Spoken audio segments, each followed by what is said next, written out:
আসসালামু আলাইকুম রহমতুল্লাহ। ভারত এক ঢিলে দুই পাখি মেরে দিল।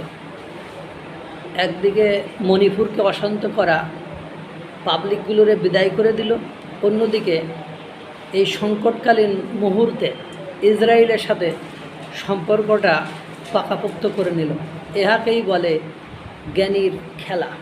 জ্ঞান এবং বুদ্ধি চর্চা করলে এটা সম্ভব হয়, তাছাড়া এটা কোনোভাবেই সম্ভব নয়। কারণ মণিপুর সবসময় অশান্ত করে বাইরে থেকে আসা উপজাতিগুলোই, আপনারা জানেন। এবং পাশাপাশি ইসরায়েলের সাথে ইরানের যখন যুদ্ধ চলছে, সেই মুহূর্তে ইরান ভারতের সাথে বিট্রাই করে, বিশ্বাসঘাতকতা করে ভারতকে বিপদে ফেলার চেষ্টা করেছে। তাদের জাহাজ আটক করেছে, তাদের 21 জন ক্রুকে আটক করেছে। খেলাটা এই সময় ভারত এমনভাবে খেলে দিল, ইহাকেই বলে এক ঢিলে দুই পাখি মারা। সংবাদটি বিস্তারিত শুনলেই আপনারা বুঝতে পারবেন। ঘটনাটি ঘটেছে মণিপুরের অশান্তকর পরিস্থিতির মধ্যেও এয়ারলিফটে করে ইসরায়েলের সেনারা বহু সংখ্যক জনগণকে তাদের দেশে নিয়ে গেল। বৃহস্পতিবার দিল্লি থেকে 249 জন মানুষকে নিয়ে ইসরায়েলে রওনা হয়। এই অভিযানের নাম রাখা হয় অপারেশন উইংস অফ ডন।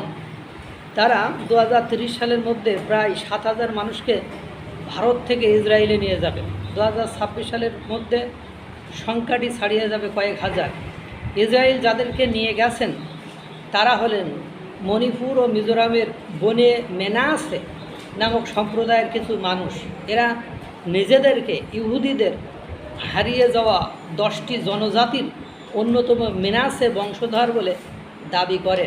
আর ইসরায়েলের যে লক্ষ্য, গোটা বিশ্বে যে ইহুদিরা ছড়িয়ে ছিটিয়ে আছে তাদেরকে তাদের দেশে নিয়ে গিয়ে বৃহত্তর ইহুদি রাষ্ট্র ইসরায়েল গড়ে তুলবে।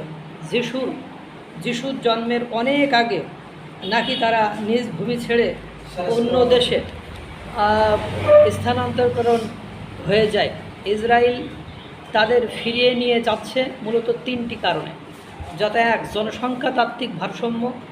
সীমান্তে আরব ও ইহুদিদের জনসংখ্যার ভারসাম্য বজায় রাখতে এই পলিসি ইসরায়েলের বড় অস্ত্র।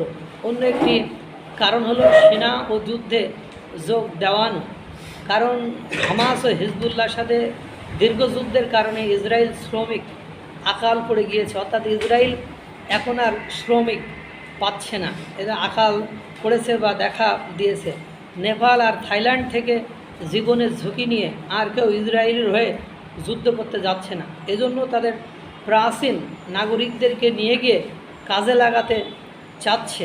তারা ভাবছে উত্তর ইসরায়েলে যদি এই ধরনের জনগণ নিয়ে বসতি গড়ে তোলা যায় তাহলে তারা আরও শক্তিশালী হবে।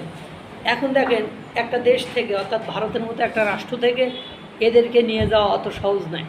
এখন এদেরকে দিয়ে দিলে ভারত শান্ত হতে পারছে। প্রথমত তারা মণিপুর অঞ্চলে সবসময় একটা অশান্ত পরিস্থিতি সৃষ্টি করে।